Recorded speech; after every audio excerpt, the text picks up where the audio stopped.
Bon, je sais déjà que cette histoire ne me regarde pas, que cette affaire ne regarde pas les Gabonais. Beaucoup vont venir me dire que oui, pourquoi tu parles des choses du Cameroun, parles des choses du Gabon. Oui, oh, les Camerounais, vous avez raison.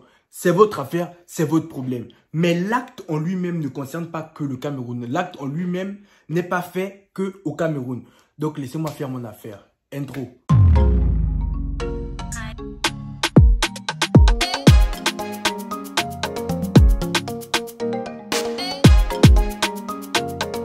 Yo les gars, j'espère que vous allez bien parce que moi, sincèrement, il est 1 h du matin, mais je suis au top de ma forme. Ça me fait plaisir de vous retrouver aujourd'hui et franchement, merci pour tous vos messages. Tu es où? Tu es à quoi? Pourquoi tu ne sors pas une nouvelle vidéo YouTube? Nanani, nanana. Je suis là les gars, I'm here. Juste que bon, en ce moment, je suis un peu occupé. Bientôt la rentrée, donc il faut finir avec le rapport de stage. Il faut réviser pour ne pas être dans les vapes à la rentrée. Donc avec tout ça, j'ai pas trop le temps de m'asseoir et de tourner. L'école avant tout, de toute façon. Déjà, avant de commencer cette vidéo, une petite pensée à tous les élèves de terminale du Gabon qui ont passé le bac cette semaine et la semaine dernière. J'espère que tout s'est bien passé pour vous, que c'était flex, que vous n'avez pas trop stressé, que vous avez géré. Donc j'espère que tout s'est bien passé pour vous. Et maintenant, on croise les doigts pour la proclamation ou du moins pour vos messages que vous allez recevoir. Oui, parce qu'au Gabon, cette année, les élèves de terminale reçoivent les résultats du bac par messagerie. Cool. Bref, on n'est pas là pour ça. Donc avant-hier, j'étais là sur Facebook, je me baladais sur Facebook. Vous savez que Facebook, c'est le réseau du Congo, ça. Donc je me baladais sur Facebook, je suis tombé sur une publication qui disait que Coco Emilia, alias Biscuit de mer, a déterré dans son jardin des objets mystiques enterrés par son meilleur ami en complicité avec son jardinier. Ok. Bon, avant de continuer, on va d'abord présenter les personnages à ceux qui ne savent pas parce qu'on ne sait pas, vous ne connaissez rien.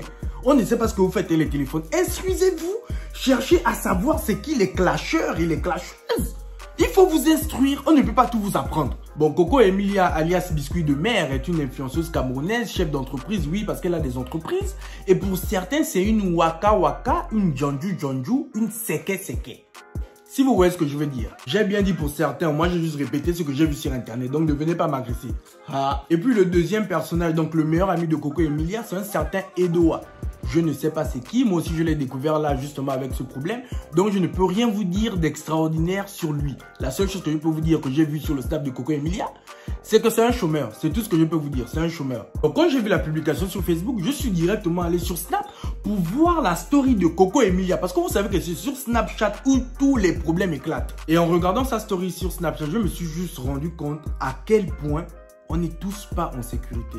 Je me suis rendu compte à travers sa story, à travers cette histoire, mais que même la personne en qui on a le plus confiance est capable de nous tuer. Bon, ça, je savais ça déjà. C'est pas sa story qui m'a appris ça. Mais sa story m'a confirmé ce que je savais déjà. Et c'est justement ce qui m'a donné envie de faire cette vidéo parce que cette histoire peut conscientiser certaines personnes. Donc, Biscuit de mer et Edoaou et Boaou Kiukila, en tout cas, lui là, ils sont meilleurs amis. Bon, ou du moins, s'ils étaient meilleurs amis. Parce que si après ça, ils sont toujours meilleurs amis, c'est qu'elle a oublié de déterrer un cadenas dans son jardin. Si après l'affaire là, ils sont toujours meilleurs amis, c'est qu'il y a un cadenas qui est encore enterré dans le jardin qu'elle a oublié de déterrer. Donc, ils étaient meilleurs amis, ils faisaient tout ensemble, ils étaient tout le temps ensemble. Et ça pouvait se voir sur les stories Snap. Tout le temps, ils se snappaient, tout le temps. Vraiment, ils étaient tout le temps ensemble. Des meilleurs amis, quoi. Et pour vous montrer à quel point ils étaient vraiment proches, c'est Coco Emilia qui payait, oui, payait, parce qu'elle a dit à la fin du mois, une fois que le contrat finit, elle ne paye plus. C'est elle qui payait le loyer de la maison où son meilleur ami Edouala Oukila vivait avec sa femme et ses enfants. Donc, où il vit avec sa famille, là, c'est sa meilleure amie qui paye le loyer. Ah, ça. Moi, mes meilleurs amis, même le coca, c'est dur pour m'acheter. Je dois commencer à revoir mes fréquentations. Hein. Donc, les deux étaient super proches. Ce qui fait que le meilleur ami Edoa pouvait débarquer chez sa frangine Coco Emilia. Mais quand il voulait, quand il le sentait, quand ça grattait un peu, il pouvait se lever, il partait. Quand il avait un peu mal au ventre, il pouvait se lever. En tout cas, c'est chez sa frangine. Donc, pour lui, c'est un peu comme chez lui. Donc, ce sont en son absence ou en sa présence au Mboukou. Je ne connais pas si Coco Emilia était là. Mais en tout cas, ce que je sais, c'est que le meilleur ami en question est allé chez Coco Emilia et a enterré des fétiches dans son jardin en complicité du jardinier ou du gardien. En tout cas, un des membres du personnel. Toi-même, le jardinier, là, je pense que tu as trop de plantes qui te poussent dans la tête. Les racines sont en train de déborder, il faut tailler tout ça. On lève les feuilles mortes. Donc, toi, tu es prêt à faire du mal à la personne qui te paye chaque fin du mois, à la personne qui t'aide à subvenir aux besoins de ta famille, pour aider quelqu'un qui ne met même pas 5 francs de l'argent que tu reçois à la fin du mois. Oh, les plantes ont fané, il faut arroser. Donc, ils ont planté ce qu'ils avaient à planter. Je ne sais pas combien de temps c'est resté là, ni comment Coco Emily a fait pour découvrir qu'il y avait des trucs plantés dans son jardin. Mais ce que je sais, d'après sa story Snap, parce que tout ce que je vous dis, c'est par rapport à ce qu'elle a mis sur sa story Snap, quand elle rentrait chez elle, elle se sentait mal, elle commençait à humer des odeurs bizarres dans sa cour. Quand elle dormait, elle faisait des cauchemars. Donc, en tant qu'Africain, on sait que ça là, c'est les signes de la sorcellerie. On sait que ça là, c'est les symptômes d'un potentiel amarrage. Les sorciers sont en train de méditer sur ton nom. On se sait. Donc en voyant tous ces symptômes là et pour se rassurer, Coco Emily a fait venir un tradit praticien chez elle. Et c'est là où ils ont découvert tout ce qui était enterré dans le jardin. Et parmi les objets qu'ils ont déterrés, on a pu voir des cadenas, un crâne d'animal, un flacon contenant de l'eau des morts, une feuille avec des mots malheur, blocage, malchance, vraiment des trucs bizarres, des trucs vraiment, on se croirait à Hollywood. Et tout ça organisé par son meilleur ami et son jardinier, donc 2 personnes en qui elle est censée avoir confiance. C'est vraiment la partie là qui me tue, qui me coince le cœur même. Et voilà pourquoi on dit qu'il faut bien traiter les gens qui travaillent chez nous. Parce que les premières personnes en qui on doit vraiment avoir confiance, c'est le personnel de maison. Ils ont le libre accès à nos maisons. C'est-à-dire que même quand toi, tu n'es pas chez toi, tes yeux et tes oreilles, en cas d'absence, c'est ton gardien, ta dame de ménage, ton jardinier. Et là, vous avez la preuve de cela. Parce que si le jardinier avait refusé la proposition et qu'il était même allé dire ça à sa patronne, tout ça ne devait pas arriver. Tout ça ne devait pas arriver. Si ça arrivait, c'est que peut-être le jardinier avait la douleur de sa patronne. Peut-être elle lui parlait mal. Peut-être elle criait sur lui à tout moment. Donc il a sauté sur l'occasion pour lui faire du mal. D'ailleurs, même si elle le frappait, rien ne peut justifier sa participation à cet acte horrible. Rien. Maintenant, vous qui me regardez, ce que moi j'aimerais vous dire, c'est faites très attention à vos amis. Faites très attention à qui vous faites confiance, à qui vous racontez vos choses. Parce qu'on ne sait pas qui est qui. C'est toujours les gens qui sont le plus proches de nous, qui ont toutes les portes ouvertes pour nous atteindre et pour nous faire du mal. Mais c'est justement à nous d'être vigilants et de savoir détecter qui sont nos vrais amis ou pas. L'amitié là, c'est pas forcé, oh. C'est pas forcé. Mais regardez, même juste quand vous annoncez vos réussites à vos amis, il y en a quand tu viens lui dire que Mani, là j'ai réussi X ou Y chose, mais la personne est heureuse, contente comme jamais. C'est-à-dire que c'est comme si même c'était son propre projet qui venait d'aboutir. Mais il y en a, pourtant c'est ta propre personne. Hein. Mais quand tu viens lui dire que Mani, j'ai réussi X ou Y chose, la personne est là, pas trop emballée, vraiment. Comme si la personne s'en foutait. Faut pas qu'on se voie la face. C'est eux là même les dangereux. C'est eux qu'il faut fuir. Mais comment tu peux me mettre jaloux de ton ami? Non, bloquons-nous là d'abord. Bloquons-nous là.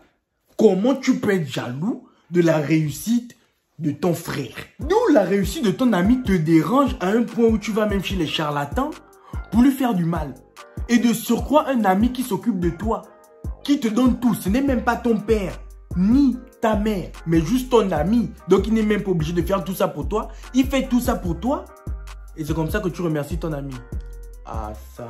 Au lieu de chercher même une solution pour atteindre le niveau de ton ami, chercher à savoir comment faire pour avoir le même train de vie que ton ami, avoir l'argent, offrir aussi des cadeaux à ton ami. Au lieu de chercher comment faire pour être comme lui, toi tu préfères la facilité, c'est-à-dire aller détruire cette personne-là pour prendre sa place.